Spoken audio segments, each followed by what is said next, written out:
जाता आपको इसका अर्थ नहीं था। हम आपको जो हर हर जितने भी पाली भाषा में है, ये पाली भाषा के है, संस्कृत जैसे ही है, संस्कृत भी पाली भाषा से निकली हुई है। तो इसके जो हम श्लोक बोलेंगे पाली भाषा में, उसका अर्थ भी बताएंगे।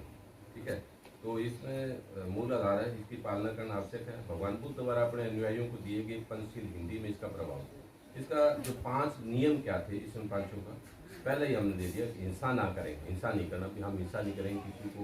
भगवान बुद्ध ने यहाँ तक कहा कि मन वचन और कर्म से हम किसी के बारे में बुरा सोचेंगे नहीं, ना मन से करेंगे, ना वचन से करेंगे, ना कर्म से करेंगे, किसी को बुरा नहीं करेंगे। आपने मैं इसमें दे रखा इस पर, इसमें देखते रहो, साथ साथ में बोली जा रहा हूँ। हिंसा नहीं करना, तो हिंसा नहीं करेंगे हम, ये पहला नियम है। दूसरा, चोरी नहीं करना, चोरी भी नहीं करेंगे, तो चोरी नहीं करेंगे। किसी भी चीज़ अगर मान लो कोई लेके आनी, पूछ के लेके आओ, मेरे को ये सामान चाहिए, आपके हल है, गाड़ी है, ट्रैक्टर का जो कुछ भी आपको कोई साधन चाहिए, पेन है या कोई भी चीज़ आपने लेना है, बर्तन लेना है घर में, तो वो पूछ के लेके आना, उसको आप देना है। तीसरा क्या है, व्याभिचार ना करना, कि हमारे चाल चलना हमारा ठीक रहना चाहिए। जब हम किसी मनुष्य हैं और जो 18 साल से हम व्यस्त हो जाते हैं, 18 साल से लेकर जब तक जीवन पर्यंत हमें ना साफ सुथरा रहना चाहिए। इस व्याभिचार से या इससे ना जारी से इससे हमें दूर रहना चाहिए। झूठ ना बोलना, भाई अगर कहते हैं कि झूठ कहीं बोलना पड़े तो तब बोलो जब किसी की जान बचती हो, या हमारे झूठ से, हमारे सच से अगर किसी की जान जाती है। अगर हम सच बोले और अगले का गर्दन कट जाए, तो हमने ऐसा सच भी नहीं बोलना जिससे हमारे सच से किसी की जान चल जाए। तो इसलिए क्या करना है, या हमारे सच से लोगों में, दो घरों में झगड़ा हो जाए। बात तो मैं तो सच्ची कहूँ भाई, मैं क्या करूँ, बात तो सच्ची, मत सच आदमी हूँ, तेरे साथी से दो घरों में झगड़ा होता है ना, दो परिवार लड़ पड़े, तो ऐसा सच भी नहीं बोलना। इसके लिए मतलब ये कोई पाप नहीं है। अगर आप कहीं ये लगे कि मेरे सामने ये कोई बात हुई, वो नहीं कहना, झगड़ा जिससे हो, इसलिए वो झूठ भी है ना, सच के बराबर होता है। इसलिए हमने झूठ नहीं बोला। लेकिन ये कोई हमने तो पहले उस दिन ये शब्द ली थी भी हम झूठ नहीं बोलेंगे, तो हम तो सच कहेंगे, तो वो सच भी नहीं कहना है ना। और उसकी बात है नशा न करना, और किसी टाइप का कोई नशा, चिट्टा है, आपका बीड़ी है, सिगरेट है, इस टाइप का नशा। तो इसमें पहले क्या है, पाणाति पाता वेरमणि शिखा पदम सुना। आप मेरे साथ साथ बोलोगे, ये पांच सील हमारी है। पहला सील है, पहले उच्चारण मतलब मैं धीरे धीरे बोलूँगा, तब मैं दूसरी बार आप बोलोगे। पाणाति पाता वेरमणि, मुझे बात दोबारा कर लो। पाणाति पाता वेरमणि शिखा पदम समादयामि। आदेन दाना वेरमणि शिखा पदम समादयामि। कामेषु मीच्छाचारा वेरमणि शिखा पदम समादयामि। मूसा वादा वेरमणि शिखा पदम समादयामि।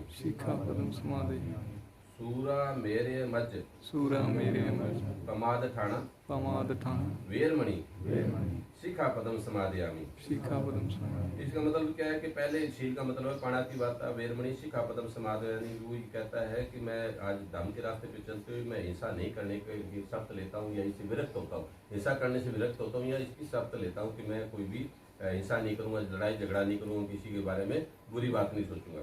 दूसरा, आदि निदाना वेरमणि शिखा पदम समादयामि, यानी कि मैं चोरी नहीं करूँगा, इस बात के भी मैं शब्द लेता हूँ, मैं झूठ ये काम नहीं करूँगा।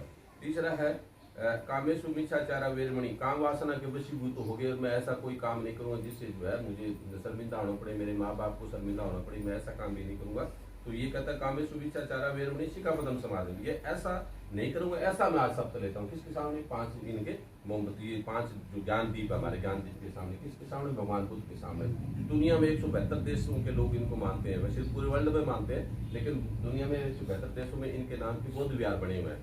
उनके आज जैसे हम काम कर रहे हैं ऐसे त्रिशण पंच का। और बड़ी बात यह है कि पूरी दुनिया में जहाँ कहीं भी इसका जहाँ कहीं भी उच्चारण है तो इसी पाली भाषा ही बोलते हैं। वो सभी दुनिया का चाहे कोई भाषा बोलने वाला, उर्दू बोलने वाला, ये फ्रेंच बोलने वाला, चाइनीज भाषा बोलने वाला, सब लोग है ना इसी भाषा में इसका उच्चारण करते हैं। पाणाति पाता वेरमणि शिखा पदम।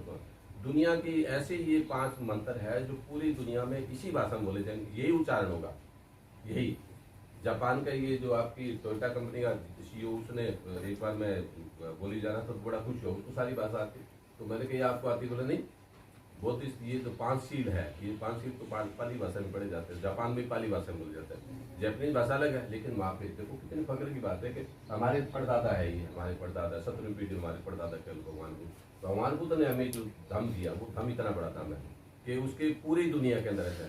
संस्कृत आपको भारत के बाहर कोई नहीं जानता, लेकिन इसको पाली भाषा को पूरी दुनिया में जानते हैं, इस 5 चीज़ों को। तो वो कहता है कामेषु मिच्छाचारा वेरमणि सिक्खापदं समादि, यानी मैं काम वासनाओं के साथ मोहित होके मैं ऐसा काम कोई नहीं करूंगा जिससे हमें शर्मिंदा होना पड़े, मेरे माँ बाप को शर्मिंदा होना पड़े, खानदान को नीचा देखना पड़े, मेरे गाँव को, मेरे शहर को, मेरे देश को नीचा देखना पड़े। तो ऐसा मैं कोई काम नहीं करूंगा। मूसावादा वेरमणि सिक्खापदं समादयामि, कि मैं झूठ भी नहीं बोलूंगा, कि मेरी झूठ की वजह से मैं तब तक ऐसी झूठ नहीं बोलूंगा जिस झूठ की वजह से जो है मुझे नीचा देखना पड़े, या वो झूठ मेरे झूठ ना बोलने से, मेरे झूठ ना बोलने से अगर किसी की जान जाती तो मैं वहाँ झूठ बोलूँ तो वो सच के बराबर झूठ होगा। तो एक सूरा मेरे मध्य प्रमाद, 5वां शील हमारा क्या है कि सूरा मेरे मध्य प्रमाद खाना वेरमणि सिक्खापदं समादयामि, यानी मैं ऐसा कोई भी नशा जाने अनजाने में भी नहीं करूंगा जिससे मुझे पता है कि मेरे शरीर को नुकसान करेगा, जिससे मेरी प्रतिष्ठा को गिराएगा, समाज में मेरी प्रतिष्ठा खराब करेगा। तो ऐसा कोई नशा, अगर मान लो अब अफीम है, कई बार किसी को पैरालाइज का अटैक होगा तो उसको अफीम देते ना, सब अफीम है ना। अगर मान लो ऐसी कठिन परिस्थिति में कोई कहता है यार ये इसको दे दो, तो दे दो। तो वो आपको जी नहीं, मैंने तो कसम खाई हुई है, मैं तो उस दिन सब तरीके थी कि मैं नशा नहीं करूँगा, ना ही बेचूंगा, नहीं करूँगा, बेचना नहीं करना नहीं। अगर किसी को जरूरत है, बहुत सी दवाइयाँ आयुर्वेदिक दवाइयों में वो नशा डालते हैं, अफीम का डालते हैं ना। अगर वो चीज़ गलत होती तो पैदा ही नहीं होती है ना। तो ऐसी कंडीशन होती है, ये इसका ही है। तो उसके बाद आता है दुनिया का हर मनुष्य किसी न किसी दुख से दुखी है। भगवान बुद्ध ने कहा कि दुख का कोई न कोई वजह होती है। सबसे पहला कि दुख है ना, दुख अगर किसी को है तो दुख का कारण है, और दुख का कारण है तो उसका निवारण भी है। अगर दुख कहीं है ना तो उसका दुख दूर हो सकता है। कैसे हो सकता है कि उस कारण को हम दूर कर दे। दुख अगर दूर करना चाहते हो उस कारण को हटा दो तो दुख दूर हो जाएगा। तो ये कहता है भगवान बुद्ध ने कहा कोई न कोई वजह होती है। अगर मनुष्य दुख निरोग के मार्ग पर चलता है तो दुख से मुक्ति पाई जा सकती है। यही 4 आर्य सत्य। आर्य सत्य समझते हो कि ये दुनिया में भगवान बुद्ध ने जो 6 साल जंगल में बिताए, राजपाट छोड़ के भगवान बुद्ध इधर आए, तो जो 4 साल वो रहे उसमें, तो उन्होंने कारण देखा। 4 उसके बड़े कारण थे। दुख है, उन्होंने कहा हाँ दुख है, दुख का कारण भी है, और दुख कोई है तो उसकी वजह है, और दुख का निरोध भी है। दुख का निरोध मतलब दुख को काटा जा सकता है, इसको निरोध किया जाता है। दुख निरोध पाने का मार्ग भी है। यानी भगवान बुद्ध नहीं कहता मैं तुम्हारे कष्ट काट दूंगा, वो कहता मैं तुम्हें एक रास्ता दे रहा हूँ, मार्ग दे रहा हूँ। उस मार्ग पे चलते हो आप अपना दुख दूर कर सकते हो, है ना। जैसे अब आजकल हम अपना व्यायाम करते हैं, है ना, करते हैं ना ऐसे करके, तो वो कहते हैं कपाल भाती करो, दूसरा करो, या जो भी, तो उससे तो हमारे शरीर के अंदर जो है जो सारी कई बार ऐसी मशीन के पेट के अंदर ऐसी बहुत सारी मशीनरी है जो अलग अलग चीज पैदा करती है, साल्ट पैदा करती है, ऊपर पड़ी अर्थ की वजह से पड़ी रहती है। तो हम डॉक्टर से दवाई लेते हैं, साल्ट अंदर से लेते हैं, वो सारी चीजें साल्ट तो हमारा शरीर बनाता है ना। तो इसलिए अगर कोई ऐसा है तो अगर हम प्राणायाम करेंगे, सुबह सुबह योग करेंगे, तो वो हमारी मशीन दोबारा चल पड़ेगी, तो वो दुख दूर हो जाता है, रोग दूर हो जाता है ना। तो ऐसा इसका ये मानना है। बौद्ध धर्म के चौथे आर्य सत्य है दुख से मुक्ति पाने का रास्ता अष्टांगिक मार्ग है। इन्होंने 8 मार्ग बताया। अष्टांगिक मार्ग कौन से है? अष्टांगिक मार्ग में 5 शील और 3 वो है त्रिशरण। कौन से? बुद्धम शरणम गच्छामि, धम्मम शरणम गच्छामि, संगम शरणम गच्छामि, वो बाद में इसमें आएगा, वो बताएंगे। तो ये कहता है अष्टांगिक 8 मार्ग, यानी ये 8 नियम अगर हम मानेंगे, चलेंगे, तो कहता हमारा दुख दूर हो जाएगा, हमारे को दुख नहीं आएगा। जन्म से मरण तक हम जो भी करते हैं उसका अंतिम मकसद केवल खुशी होता है। सफाई खुशी सुनिश्चित करने के लिए हमें जीवन में इस मार्ग का अनुसरण करना चाहिए। क्या अनुसरण चाहिए? सम्यक दृष्टि, 4 आर्य सत्य में विश्वास करना। क्या हमारी दृष्टि, हम ये मानते हैं जो ऊपर 4 आर्य सत्य क्या थे? दुख है, दुख का कारण है, दुख का निरोध है, दुख का निरोध पाने का मार्ग भी है। तो ये आर्य सत्य है। तो इन 4 आर्य सत्यों में हमें विश्वास करना चाहिए। सम्यक संकल्प, मानसिक और नैतिक विकास की प्रतिज्ञा, यानी हम अपने बौद्धिक विकास भी करेंगे। कि हम अपने बच्चों को पढ़ाएंगे, खुद भी पढ़ेंगे, शिक्षित ज़्यादा से ज़्यादा शिक्षा ग्रहण करेंगे। मेरे ख्याल दुनिया में आज भी बाबा साहब से बड़ा कोई पढ़ा लिखा व्यक्ति नहीं है। उनको पता था मृत्यु निश्चित आएगी, लेकिन उनको पता था भी जब तक मैं जिंदा रहूँगा, पढ़ूंगा, किताबें लिखूंगा। दुनिया की सबसे बड़ी लाइब्रेरी बाबा साहब की है, और इनसे ज़्यादा कोई पढ़ा लिखा नहीं है। लाइब्रेरी जितनी किताब थी उनके पास में, व्यक्तिगत लाइब्रेरी, उन्होंने किताबें पढ़ी लिखी। सब दुनिया में सबसे बड़ा राइटर डॉक्टर अम्बेडकर है। तो उन्होंने जितनी किताबें लिखी, ज्ञान उपार्जन किया, वो सारी पूरे। तो उन्होंने इसलिए कहा कि मैं क्या करूँगा, मानसिक और नैतिक विकास की प्रतिज्ञा करूँगा, कि मैं अपने मानसिक तौर पे अपने आप का विकास करूँगा, और नैतिक मैं मेरे कुछ मोरल मैं मेरे को ये कि मैं ये शराब नहीं पीऊंगा या वहाँ देर रात गलत जगह खड़ा नहीं हुआ, ये मेरी मोरल ड्यूटी है। मैं खुद अपने आप को अनुशासित करूँ, कोई दूसरे आदमी के कहने से नहीं। मुझे खुद पता है कि मैं इस रास्ते पर चल रहा हूँ तो ऐसा कुछ करूँगा। उसके बाद समय के बाद हानिकारक बातें झूठ नहीं, मतलब मैं ऐसी कोई बात नहीं करूँ दूसरे घर में झगड़ा होकर हानिकारक बातें नहीं करूँगा। और सम्यक जीविका, और मैं अब कोई कहे मैं तो शराब इसलिए बेच रहा हूँ क्योंकि मेरे तो घर का गुजारा नहीं हो सकता। तो आजीविका आपकी ऐसी हो जिससे सम्यक हो, जिसके अंदर है ना आप ऐसा काम करो जिससे किसी को नुकसान ना हो या कोई किसी घर में क्लेश ना हो। जो शराब बेचेगा अगले घर में, जो दारू पी के घर में क्लेश करेगा, तो आपने ऐसी कोई आजीविका धंधा नहीं करना। कोई कहे मैं चिकन बनाऊंगा ये करूँगा, मतलब हमें अवॉइड करना चाहिए ऐसी चीज़ों। तो कहता भी समय का आजीविका, ऐसी आजीविका जो है ना कोई भी स्पष्ट अस्पष्ट हानिकारक व्यापार नहीं करना। सम्यक प्रयास, अपने आप सुधारने की कोशिश करना है, खुद करना है, कोई दूसरा नहीं कहेगा तुम सुधरो, खुद नहीं मानना है कि हाँ मैंने अपने आप को सुधार करना है। सम्यक स्मृति, स्पष्ट ज्ञान से देखने की मानसिक योग्यता पाने की कोशिश करना। अगर ये लोटा है, इस लोटे में एक अगर बाल्टी पानी भरना चाहिए नहीं भर सकता, लेकिन इस लोटे से बाल्टी को भरा जा सकता है पानी भर। तो इसी तरीके से ज्ञान को अर्जित करने के लिए पहले ज्ञान का बुद्धि का विकास करना है। बुद्धि का विकास कैसे, उस रास्ते पे चल के हो सकता है ना। अब हम एक ही गिनती को 1 से लेकर 10 तक गिनती गाते रहे, 1 2 3 4 5 6 7 8 9 10 1 2 3 4 10 तक है, 11 जाए नहीं, तो हमारा विकास क्या हुआ 10 तक रहेगा। तो अगर हमने आगे पढ़ना है तो पढ़ना है, इसके लिए पढ़ने के लिए उम्र नहीं होती। इसलिए आपने क्या करना है कि बेटी, जब हम किसी की बेटी को अपने घर लेके आते हैं ना, तो बेटी ले, माँ बाप जो सास ससुर माँ बाप है, तो एक माँ बाप को घर से छोड़ के आती है, दूसरे माँ बाप के घर में आती है, वो बेटी है, वो भी बेटी है, तो वहाँ उसके माँ बाप हम। तो हमने क्या करना, हम अपनी बेटी को नहीं पढ़ाएंगे, अपने पुत्र वधू को भी पढ़ाएंगे। उनको मौका देना है, प्राइवेट कर ले, इंदिरा गांधी ओपन यूनिवर्सिटी से कर ले, कहीं से कुछ भी कर ले, शिक्षा अर्जित कर, जितनी शिक्षा होगी वो आपका बौद्धिक विकास हो खुलेगा। तो जो हम पानी भरते जाएंगे तो फैलता जाएगा ना, है ना। जैसे गुब्बारे, उसमें गुब्बारे में आप हवा भरते फैलता है ना, इसी तरीके से शिक्षा का अपना एक रहता हो। तो इसमें ये बात इन्होंने कही है। सम्यक स्मृति, स्पष्ट ज्ञान देखने मानसिक योग्यता पाने की, जो वो ये मैंने बताया। सम्यक समाधि, निर्माण पाना और अहंकार को खोना। ये क्या है कि इसकी बात हम क्या करेंगे, मैं आपको थोड़ा सा बताया। तो जब हम इसमें आएंगे तो फिर अपने आप को शाम को या सुबह जल्दी उठ के, तो आपने क्या करना है कि आंख बंद करके उन्हीं को भगवान बुद्ध को याद करना है कि हाँ आपने जो मार्ग दिया वो श्रेष्ठ मार्ग है, इस दुनिया में श्रेष्ठ कोई मार्ग नहीं है। तो जब फिर क्या करना, आपने अपने सांस को नीचे तक कैसे ले रहे हैं,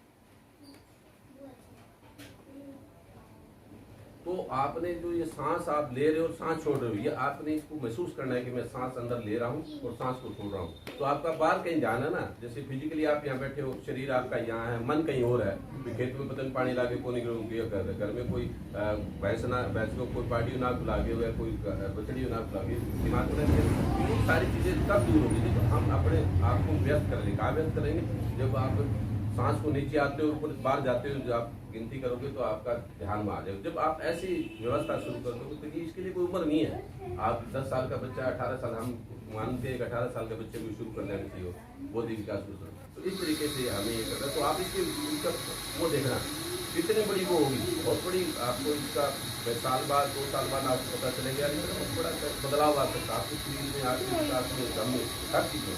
तो ये आपने करना है। ऊपर जाना बौद्ध धर्म के 5 अति विशिष्ट वचन जिसे पंचशील कहा जाता है, इन्हें हर ग्रस्त इंसान को लिए बनाया गया है।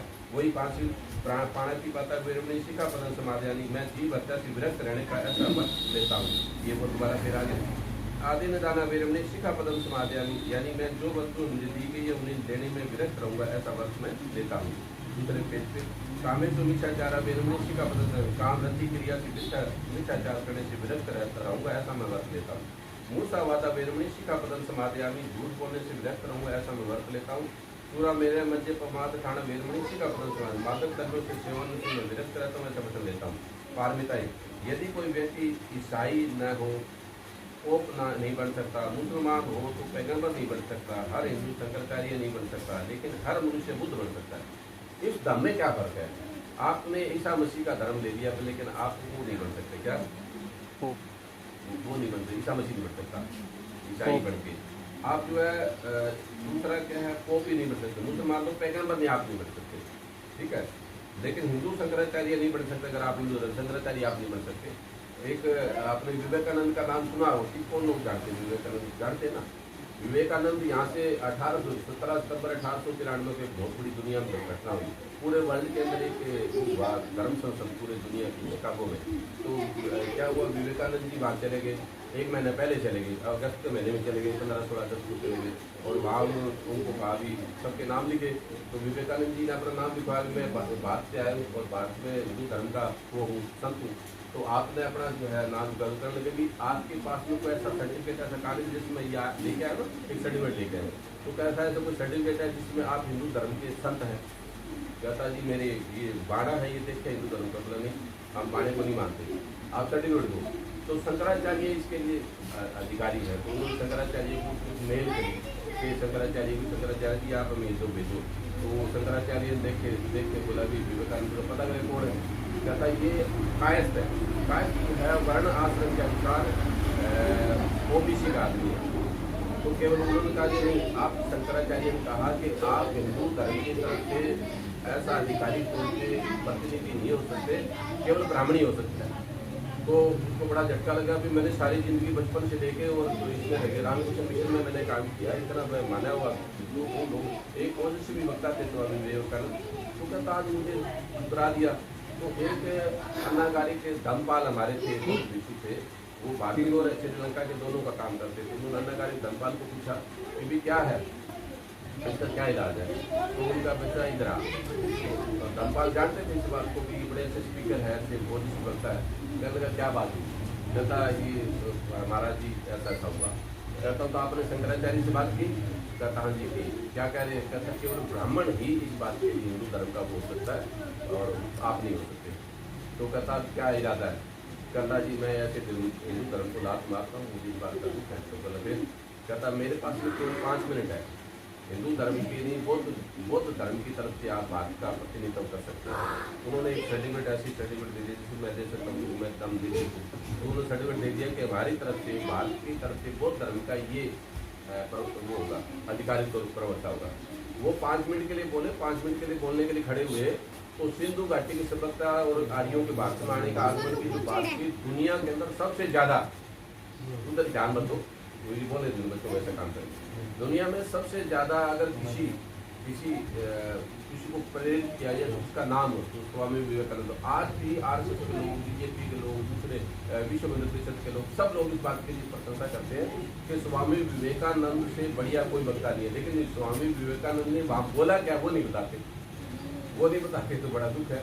तो स्वामी विवेकानंद की अभी हमने 17 तारीख को हमने एक वीडियो डाली कि स्वामी विवेकानंद कहा कि जब वो वहाँ से आए, भारत में आए, 2 महीने बाद हवाई अड्डे पे लोगों ने पूछा, उनका स्वागत किया।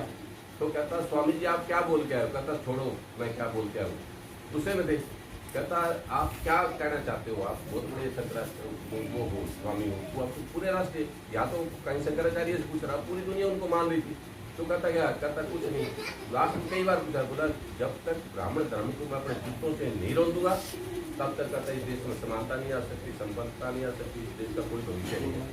वो पत्रकारों के सामने बात कही तो उन्होंने क्या किया, वो किताब उन्होंने लिखी 24 पेज की। शंकराचार्य उनके स्वामी विवेकानंद के मरने के बाद किताब उन्होंने गायब करने की कोशिश की। तो आजकल तो मीडिया सारा कुछ है, तो किताब फिर उठा ले। तो ऐसे तो इस हिंदू धर्म के अंदर ऐसे लोग जो जीवन पर्यंत जो ब्रह्मचारी साधु रहा पूरी जिंदगी, स्वामी विवेकानंद को इन्होंने सम्मान नहीं किया, है ना। डॉक्टर राजेंद्र प्रसाद पहले राष्ट्रपति है, राष्ट्रपति को बन गए, राष्ट्रपति बड़े तो उनको कहा भी आपने राष्ट्रपति बनेंगे। पंडित जवाहरलाल नेहरू किसी और को राष्ट्रपति बनाना चाहते थे, आचार्य कृपलानंद तो कृपलानंद ब्राह्मण था, तो उन्होंने सरदार पटेल वो एक हो गए, उन्होंने कहा नहीं राजेंद्र प्रसाद को बनाएंगे। राजेंद्र प्रसाद बनेंगे तो पंडित कट्टे हो गए, ये राजेंद्र प्रसाद तो ब्राह्मण नहीं कायस्थ है तो हम तो इसको स्वीकार नहीं करते। बोला अच्छा, तो उसको उठा के राजेंद्र प्रसाद को जो है पंडित जवाहरलाल नेहरू भी नीचा दिखाना चाहता था, बुला लिया। जो वो उसके ओठ लेने के बाद गद्दी पे नहीं बैठने दिया डॉक्टर राजेंद्र प्रसाद को। जब तक बोला इसका हल क्या है? बोला हल इसका ये चरणामृत की है। चरणामृत शायद आपको पता ही नहीं, मैं बता दूँ। चरणामृत बोला ठीक है जी मैं तैयार। पहले तो माना नहीं, वो भी पूरा हिंदूवादी था, पहले तो उसके दिमाग में गंदगी थी। जब वो लेके गए हरिद्वार में पंडे है ना, जुत्ती निकाल के घूमते रहे गंदी जगह में टिकट, तो कहता है हमारे पाँव धोए। तो एक ब्राह्मणों को पाँव धोए, उस पाँव धो के उससे वो पानी से नहाए और वो डॉक्टर राजेंद्र प्रसाद बाबू राजेंद्र प्रसाद उसके बाद वो पानी पिया। उनके उनके पैरों का चरणामृत का। तो उसको बाद में एहसास हुआ कि ये तो बड़ी गंदगी है, तो उसने मरने से पहले ये बातें लिखी। तो ऐसे ऐसे जो धर्म है, जो राष्ट्रपति को, देश के प्रधानमंत्री को, लाल बहादुर शास्त्री दादा से क्या देश का प्रधानमंत्री था, तो वो धर्म आपको कहाँ सम्मान देगा। इसलिए भगवान बुद्ध ने कहा कि हमारे लिए मेरे घर का जो फोर्थ क्लास है वो धर्म ग्रहण कर सकते हैं, कहते हैं कि आप अगर वो धर्म ग्रहण करते हो तो आप बुद्धिस्ट हो सकते हो। अब मैं बोधाचार्य के पद पे यहाँ बैठ के काम बात कर रहा हूँ, बोधाचार्य हो सकता हूँ, लेकिन अगर हिंदू धर्म का मैं होता तो मुझे यहाँ बैठ के ये बात कहने का कोई अधिकार नहीं था। ये बात मैं नहीं कह सकता हिंदू धर्म के अनुसार, बोधाचार्य के तौर पर ही कह सकता हूँ। इसमें हमारे 10 दिन का एक कोर्स होता है, 10 दिन का कोर्स करके कोई भी हमारे पास ये श्रमण हो सकता है। पहला उपासक कहते हैं, श्रमण कहते हैं, तो उसके बाद श्रमण हो जाए, उपासक के बाद श्रमण होगा, जब इसको पूरा ख्याल कर लेगा, अपने स्वीकार कर लेगा, तो श्रमण होता है। श्रमण के बाद बोधाचार्य होता है। तो ये जो काम है बोधाचार्य कर सकता है, श्रमण कर सकता है। दूसरा कोई ये किताब ये पढ़ के दूसरा करवाने का उसको हक नहीं है, क्योंकि वो बहुत सारी चीज़ों में अपने आप को उसमें खुद शामिल नहीं है। तो ये बात जो है उन्होंने कहा, पारमिता यदि कोई व्यक्ति ईसाई हो वो नहीं बन सकता, मुसलमान तो पैगंबर नहीं बन सकता, हिंदू शंकराचार्य नहीं बन सकता, लेकिन हर मनुष्य बुद्ध बन सकता है। बौद्ध धर्म में बुद्ध बनने के उपाय बताए गए हैं।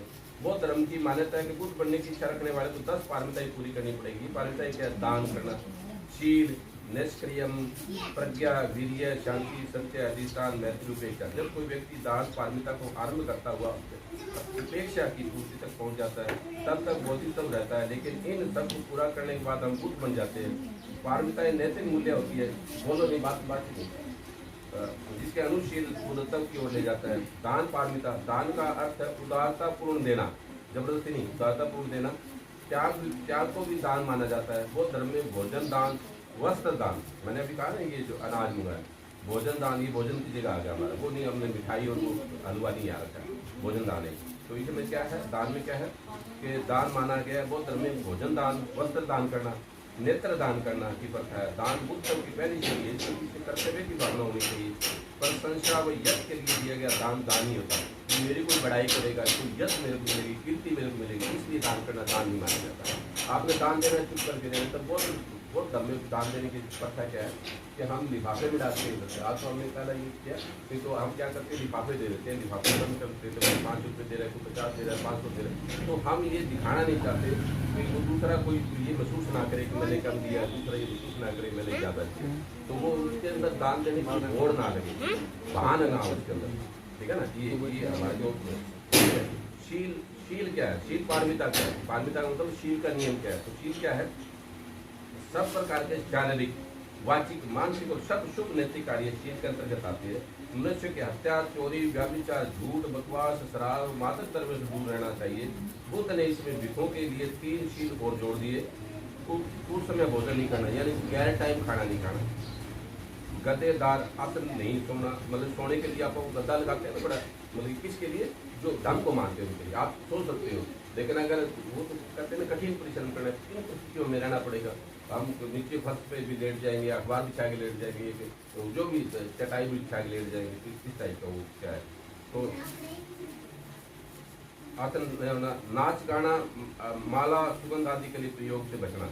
भी नाच गाना है और ये जो डांस वगैरह वो हमने नहीं देखना है, क्योंकि वो धर्म को मानने वाले लोगों को इस टाइप की चीज़ें। अब टीवी में सब कुछ आ रहा है, मेरे ख्याल में जितना टीवी में गंदगी आ रही है वो बाहर भी उतनी नहीं होगी, ये सारा चीज़ है। तो निष्क्रियम पारमिता, इसका अर्थ महान त्याग होना है।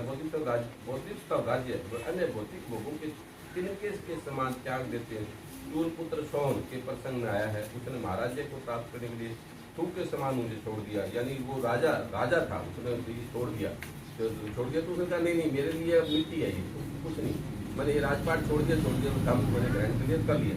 ये उनके का है, क्योंकि गर्मी ज़्यादा है इसलिए मैं ज़्यादा इसको नहीं करना चाहते।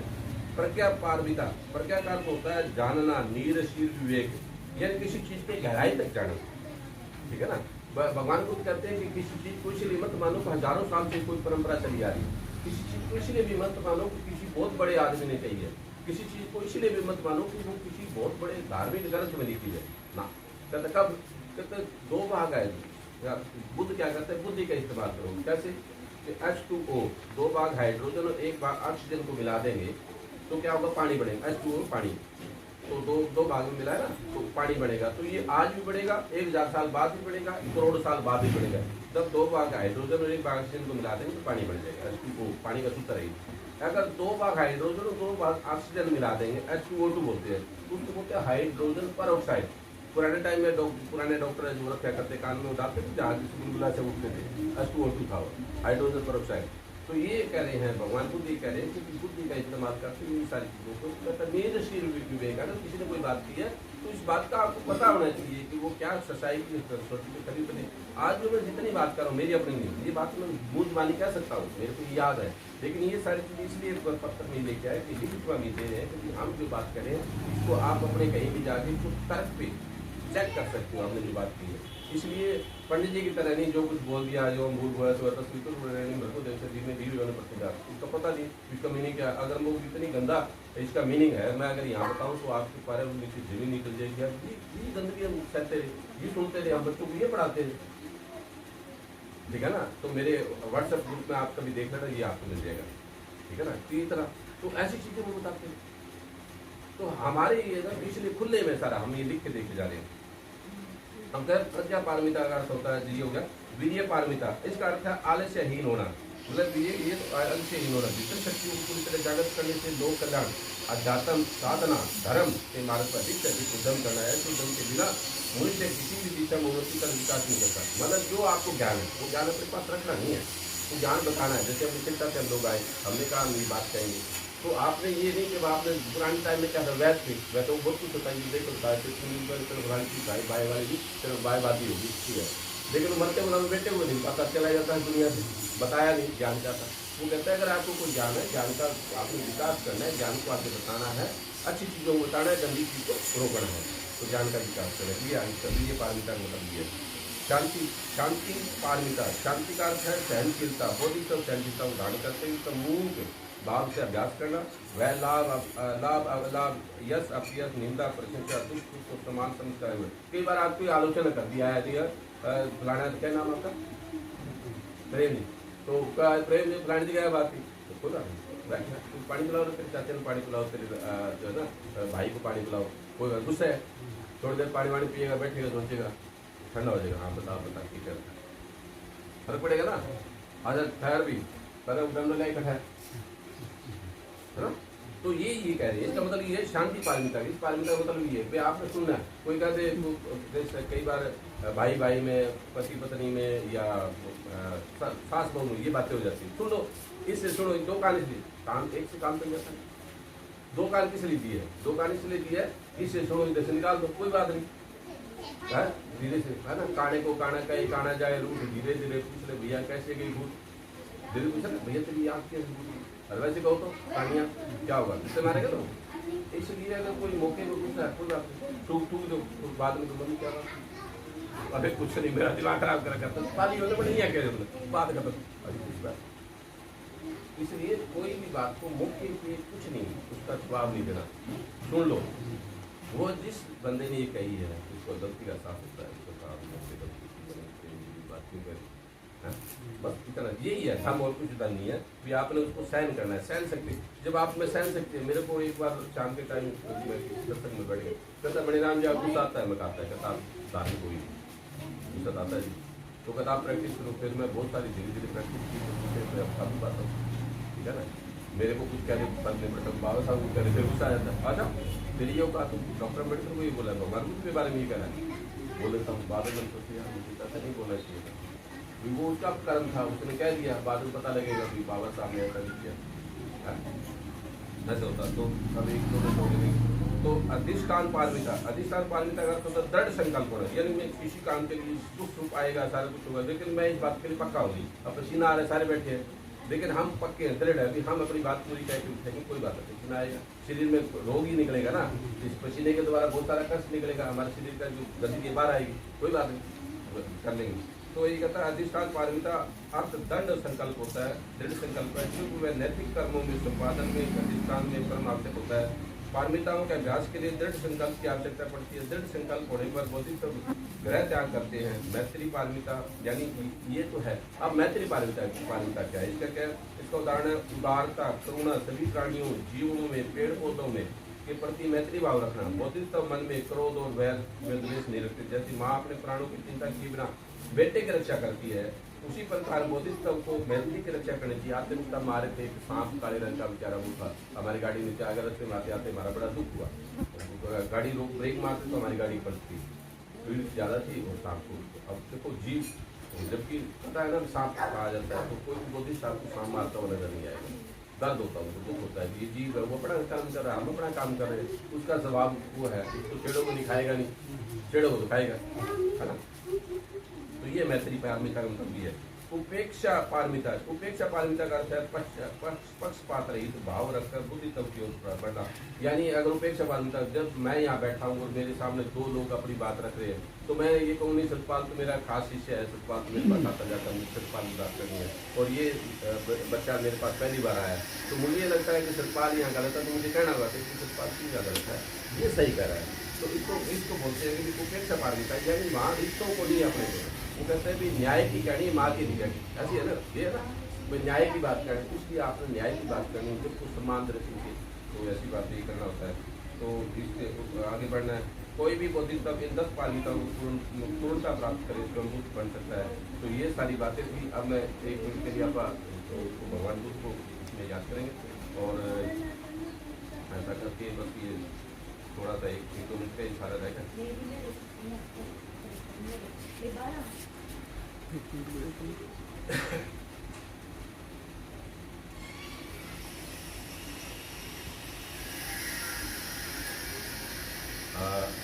पहले ट्यूशन है, हम तो 3 बार इसको बोलेंगे, उसको आप मेरे बोल रहे हैं हमारी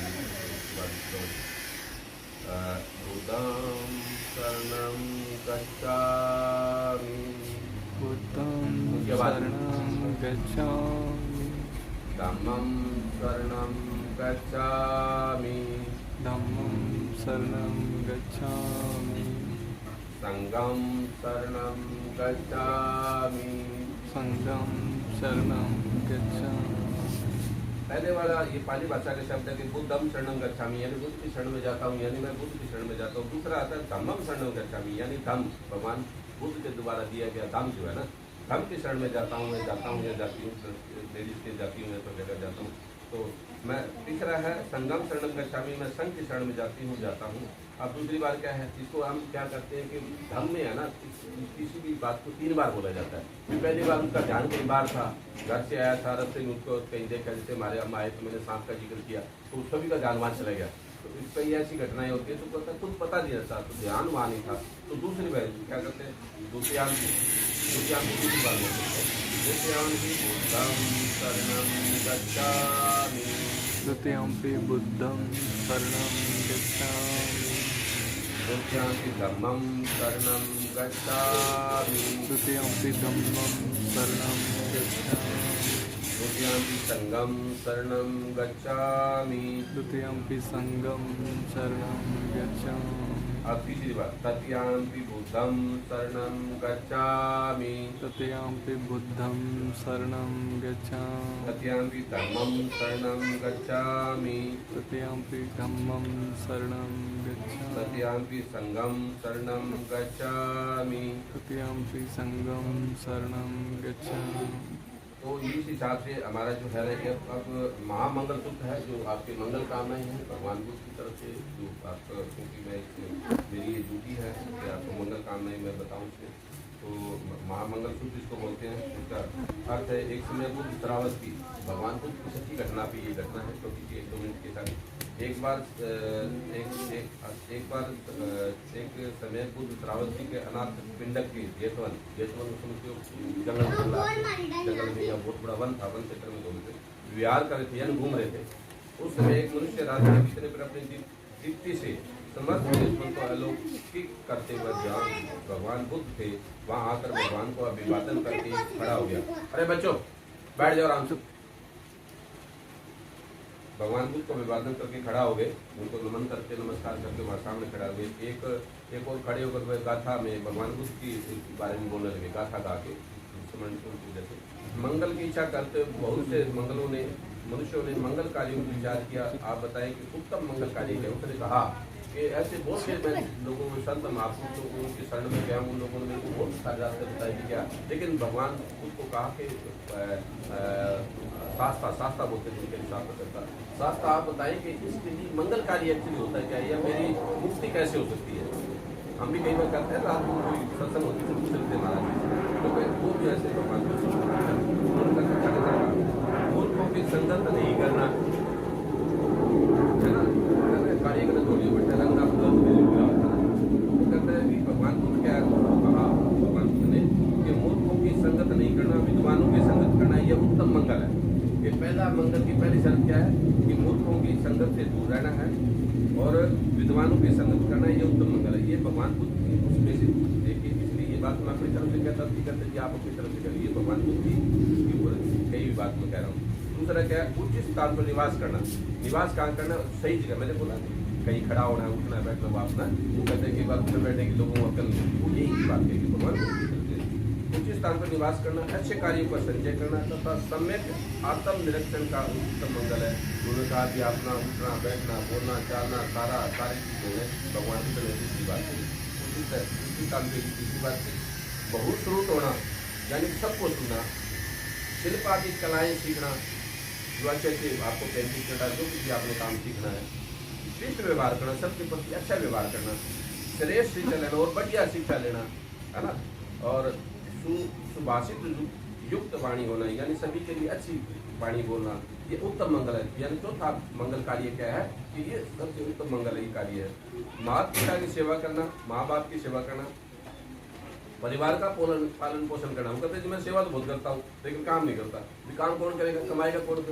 माँ बाप की सेवा भी करनी है, कमाना भी है, तो क्या कहते हैं कि माता पिता की सेवा करना, परिवार का पालन पोषण करना, कोई गलत कार्य नहीं करना, यह उत्तम मंगल है। उसको कहा भी पांचवा क्या है, उत्तम मंगल क्या है, ये उत्तम मंगल है। छठा क्या है, दान देना, दान भी देना, धर्म का आचरण करना, धर्म की जो ये 8 शिक्षाएं उन पर चलना, धर्म का आचरण करना, धर्म बंधुओं का आदर करना। ये कहते मैं तो धर्म का आचरण तो करता हूँ लेकिन ये धर्म बंधु आते हैं तो मैं नहीं इनकार करता। धर्म बंधु कौन है, वो आपके भाई है ना, विचारा में विचार, भाईचारा किसमें, विचार जिससे मिलते हुए भाईचारा होता है ना। तो धर्म बंधुओं का आदर सत्कार करना, दोष रहित कार्य करना, ये उत्तम मंगल है। कि कोई भी काम हम करें तो उसमें हमारे काम में दोष नहीं है। अब हम कहीं हलवा बना लो, आप कहीं हलवा बना लो, हलवा बनाते वो गलती से चीनी गिर जाए, खाने के पीछे नमक पड़ जाए तो क्या होगा, बनाए तो नीयत तो अच्छी थी और वो गलती से दल गई तो क्या कहोगे। दोष रहित कार्य, दोष ऐसा कार्य करना है, दोष रहित कार्य करना है, ये आप उन्होंने कहा छठा मंगल है। तन से, मन से, वाणी से ये पापों को त्यागना, मद्यपान नहीं करना, आलस्य रहित रहना, धर्म कार्यों पर तत्पर रहना, ये उत्तम मंगल है। तो कहता है कि आपने जब भी कोई आदेश आए ऐसा तो एकदम ये आलस नहीं करना, अभी रात है 2 बजे जब घर जाऊँगा मेरे बच्ची रात को नहीं, अगर 2 बजे तो भी आपको अगर मंगल कार्य है तो आपको उठ जाना चाहिए। ये बहुत जरूरी हो सकता है, आपके जाने से किसी का प्राण बचे, आपके जाने से किसी का लड़ाई झगड़ा बचे, आपके जाने से किसी पशु की बलि कोई दे रहा है वो बचे, मतलब कोई काम कर रहा है उसको धक्के जाने पर कोई ऐसे कोई आवाज़ मार रहा है, लड़ाई झगड़ा हो गया किसी घर में तो आवाज़ मार लो तो बेसिक ना कुछ, अरे ना भी ना बच्चों को कुछ नहीं करना, उल्टा सीधा नहीं बात करना, शराब पी के नहीं करता है तो बाहर से तो बोल सकते हो, आप अंदर नहीं जा सकते, ठीक है ना। ये सारी बातें हैं। आगे क्या है, ये सातों मंगल, तन मन वाणी से पापों को त्यागना, मद्यपान नहीं करना, आलस्य रहित रहना, धर्म कार्य को तत्पर रहना, ये उत्तम मंगल है। सातों में ये बताया भगवान बुद्ध ने।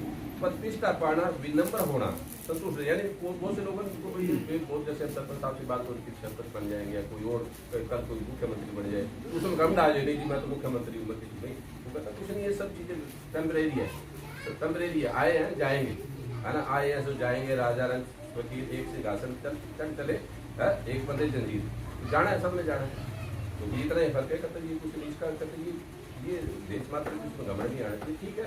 ये जो भी इस प्रकृति को आप मानते हो, प्रकृति ने आपको चुन लिया, अभी आपको आप में ये गुण था, समाज के लोगों ने आपके ऊपर पूर्ण विश्वास किया, आपको चुन लिया, तो उनका सबका धन्यवाद करना है और घमंड नहीं करना भी मैं ये बन जाऊँ, नहीं बस ठीक है। तो ये सारी चीज़ें हैं।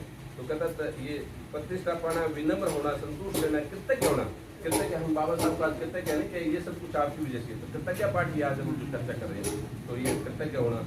दम देशना सुनना उत्तम मंगल है। कहता दम देशना जो इस टाइप की कहीं भी अगर आपको पता चले कि दम देशना कहीं है तो आपने सुनना है, ये कहता 8वां मंगल है।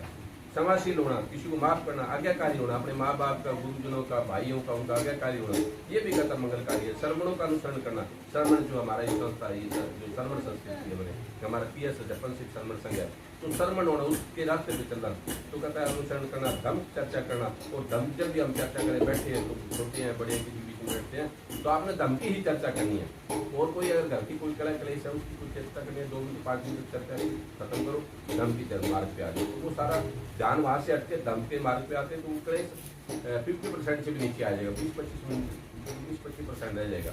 तो ये इसका भगवान बुद्ध का ये कहना। बौद्ध सत्यों को जानना, यह उत्तम मंगल है। और कहता सच्चाई है, भगवान बुद्ध ने कहा बौद्ध सत्यों में जो जानकारी है, तो कहता उसको जानना, ये भी कहता उत्तम मंगल है। जिसका चित्त प्रचलित लोग धर्म से विचलित नहीं होता, वह शोक रहित निर्मल व निर्भय रहता हो, यह उत्तम मंगल है। कहता सामने शेर आ गया, अब भाई भाग लो, शेर तो छोड़ेगा है ना, क्या करें ऐसी कंडीशन में। तो ऐसी कंडीशन में क्या है कि कोशिश करो कि अपने बचाव का रास्ता ढूंढो, वो तो है ना। तो ये या सरेंडर का तो नहीं, आँख बंद कर लूँ, खाएगा ही, कबूतर करता है ना, बिल्ली का तो देख मैं तो बिल्ली मेरे को जी खाएगी, तो आराम से खा लेगी। इसलिए ये कहते हैं कि आपने जो है ना विचलित नहीं होना, दिमाग को ठीक लगाना है, तो इस चीज़ से कैसे बच सकता हूँ, है ना। तो ये ध्यान रखते रहता है। इस प्रकार के कार्य करके सर्वत्र पराजित होकर कल्याण प्राप्त करते हैं, उसके लिए यह उत्तम मंगल है। ये कहता हूँ उत्तम मंगल का नाम दिया, ठीक है।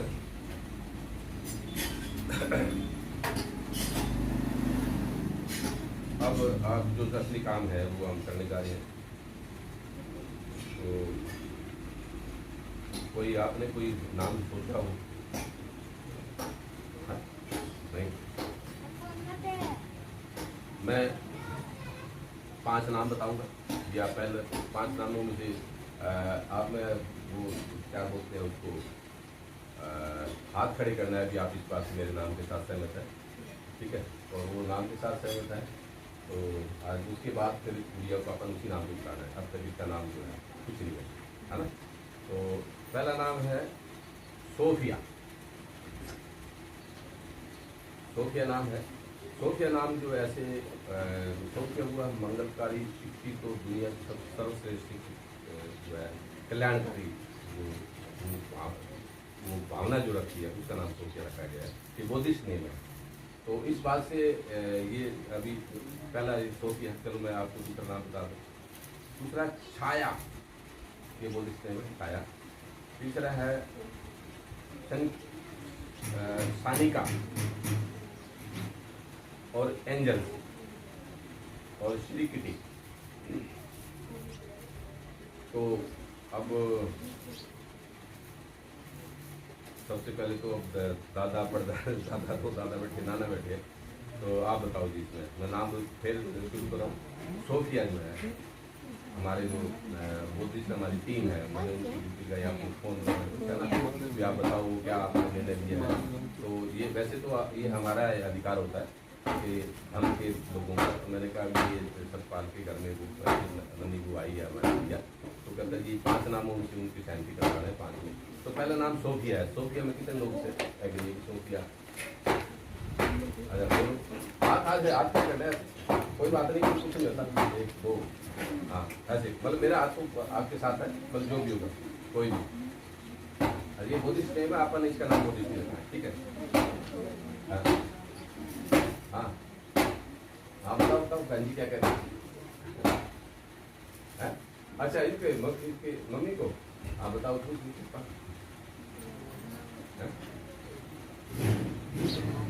दूसरा एक छाया है,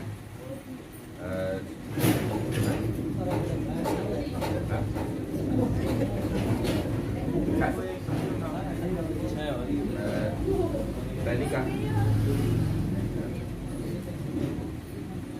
मतलब वो तत्पर है हर बात के लिए।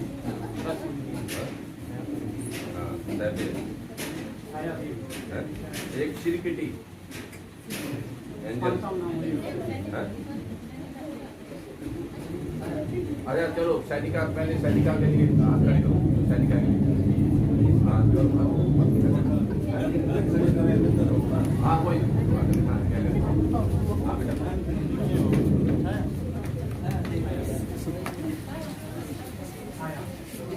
छाया, चलो जी, इसको छाया कह सकते हो, आप छाया कह सकते हो। छाया का मतलब ये होता है ना, मतलब जैसे ये अब हमारे ऊपर ये, तो ये बहुत अच्छा नाम है। तो आज के बाद हमारे जो है इसके उपासिका जो हमारे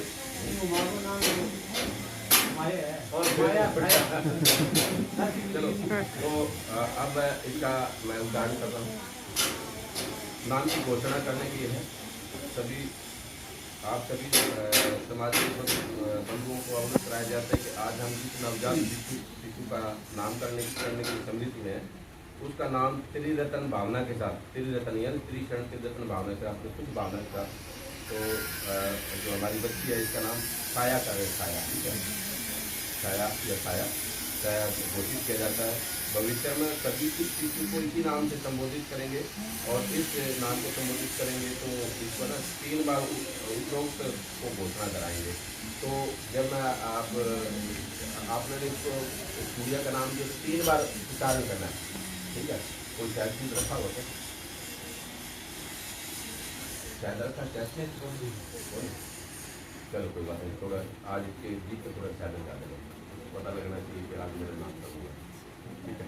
तो ये भगवान जी का नाम नहीं तो क्या निकालेगा, ये किसी नहीं गाड़ी की बात है, हमने उदाहरण सुना नहीं, ठीक है। तो अब 3 बार की हमारी जो ये त्रिरत्न भावना के साथ मैं आज हमारे त्रिरत्न भावना के साथ त्रिरत्न भावना आज के बच्ची का नाम छाया घोषित करता हूँ। आज भगवान बुद्ध को उनके कार्यों को, बाबा साहब के उनके कार्यों को, प्रति कृतज्ञता व्यक्त करते हुए आज इस बच्ची का नाम छाया घोषित करता हूँ। आज छाया छाया का लेना सब, छाया का मतलब भी छाया छाया मतलब छाया कहते हैं ना, तेरी छाया पर डाले तो छाया भी तेरे पर, तो ये छाया मतलब भी परछाई कह लो, परछाई यानी कॉपी है ना, परछाई कह लो, छाया कह लो, वो है तो छाया है मतलब इसका। तो छाया छाया से शुरू करना छाया और छाया से शुरू करना छाया, मतलब दोनों पर्यायवाची शब्द है ये दोनों।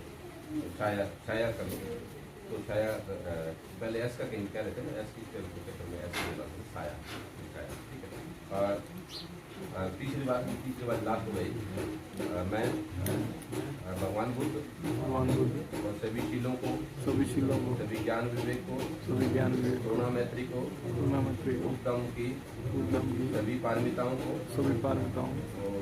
आत्मसात करते हुए मैं घोषणा करता हूँ कि आज की बच्ची का नाम छाया नाम से बुलाऊंगा, समाज के लोग उसी नाम से बुलाएंगे। अब बाबा साहब के मंगल गाथा है, 2-3 मिनट का है बस, उसके बाद हमारा कार्यक्रम संपन्न होगा। उन बाबा साहब डॉक्टर अम्बेडकर जिनकी अनुकंपा से हमारे लिए ज्ञान का द्वार खुला, जिस ज्ञान को पाकर हमारा कल्याण हुआ, उनके ज्ञान के प्रताप से आपका भी कल्याण हो। भक्तु सब मंगलम, भक्तु सब मंगलम, भक्तु सब मंगलम। उन बाबा साहब डॉक्टर अम्बेडकर जिनके अनुकंपा से हमारे लिए धन का संचार हुआ, उसी धन से हमारा कल्याण हुआ, उसी धन से आपका भी कल्याण हो। भक्तु सब मंगलम, भक्तु सब मंगलम, भक्तु सब मंगलम। उन बाबा साहब डॉक्टर अम्बेडकर जिनके अनुकंपा से हमें सम्मानित जीवन मिला, जिससे हमारा मंगल हुआ, उसी समाज से आपका भी कल्याण हो। भक्तु सब मंगलम, भक्तु सब मंगलम, भक्तु सब मंगलम।